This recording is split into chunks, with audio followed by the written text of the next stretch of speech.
is said to be unlocking massive economic potential, but it also comes with growing cybersecurity risks that threaten critical infrastructure and personal data. As the world gathers for the UN General Assembly and Unstoppable Africa, Morocco is set to launch the Digital for Sustainable Development initiative to boost digital skills and connect the Arab African region to the global economy. Joining us now to unpack Africa's cybersecurity landscape and its role in shaping a secure digital future is Teki Akuetteh, founder and executive director of the Africa Digital Rights Hub. That's Ghana's first Data Protection Commission's executive director and senior partner at Nsiah Akuetteh and Company. Teki, thank you for joining us. How are you on this Tuesday? I am very well, Asanda, and thank you for having me. It's our pleasure. So let's start here. What are the biggest cybersecurity threats that are facing Africa's digital economy? Currently, the biggest threats we're actually seeing, on top of them are a number of the online scams. That we see in the space. There's still a number of ransomware attacks as well that we are seeing. And exploitation, number of these engagements is actually leading to exploitation of platforms, exploitation of supply chains.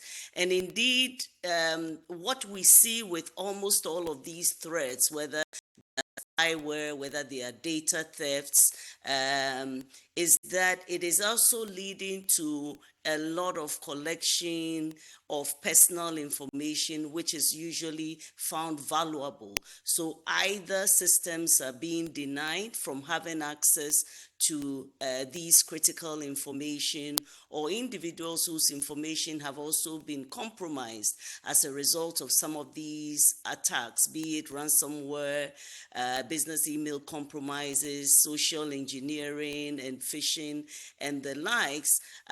Individuals' information is also put at risk in the process. So, how will the Digital for Sustainable Development initiative impact Africa's connection to the global digital economy? Definitely, digital for sustainable development is a very important initiative. As we have seen in the last decade, Africa cannot talk about sustainable development or any form of socioeconomic development without looking at how effectively it engages with the broader digital transformation agenda. Because increasingly we are seeing that technology is going to be not just not just a platform that can allow for sustainable, but an enabler of significant sustainable development as well. So there is no way we can look at this meeting the sustainable development goals without effectively planning and engaging the digital transformation agenda around what policies we're putting in place, how we're enabling our ecosystem interact effectively to affect all sides of our development agenda. So, what can be done to close the skills gap and improve regulations to strengthen cybersecurity? We definitely, interestingly, I like to say that across Africa, we have, when you look at the developed economies and you look at Africa, we have another challenge, right? A lot of these issues actually involve people. I say that the biggest risk to getting these rights are the people. And the people are what makes up the skills gap that will either enable us appreciate these issues properly and address them, or make foul of it. Now, if you look at our economies, a number of it is very informal. The language of technology itself is extremely formal. And so education and skills, improving the skills gap is critical to actually bridging the digital divide that we continue to see if we want to use technology as a way to boost that. Without that, we will continue to see increasing digital divide, which equally affects